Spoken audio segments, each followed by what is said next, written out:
To understand how critical the situation has become for some Belgian hospitals, you need to head to the tarmac. CHU Liege Hospital is so maxed out on capacity, it's now airlifting COVID-19 patients across the border to Germany for treatment in a desperate bid to free up space. 59-year-old Freddie is the very first patient CHU is flying out. Space is tight, but after some skillful maneuvering, it's liftoff.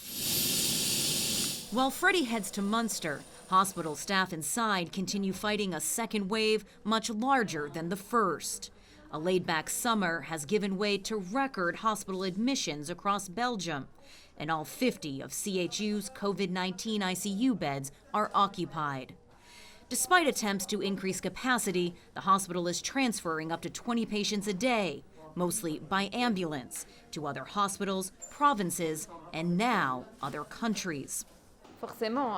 At some point, we can't move the walls or put in more beds. So if the total capacity is saturated, that means we will either have to disconnect some patients who are in intensive care in order to welcome others, or tell the other patients there is no more room. Among those contracting the virus are the health workers themselves, 15% at CHU. To keep the system from collapsing, some hospitals are asking doctors and nurses who have tested positive but show no symptoms to continue working. Muriel Baillet is the chief nurse in this COVID-19 ICU ward, one of 5 at CHU. She says her team feels more prepared this time around, but the second wave is presenting new challenges, especially around patient care. It's extremely intense emotionally. Most of the patients coming to us now are conscious and they're stressed out because they know what's happening.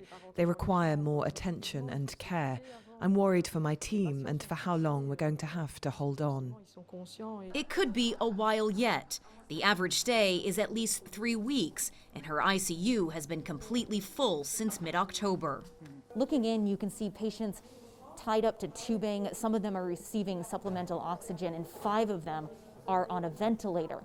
And while transferring patients to Germany could free up capacity and alleviate some of the pressure on these healthcare workers, it could be just a temporary solution. Germany is fighting its own surge in cases, and at some point it may deny transfers as its priorities shift to its own citizens. That is the risk, of course. Cases are rising in Germany too, so I'm sure the doors will close in a few days in the other provinces and in the other countries.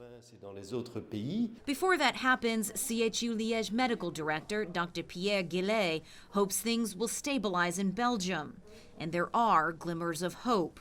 Infections have dipped slightly in the past week, but with an average of 14,000 new cases a day, hospitals will remain full for weeks to come.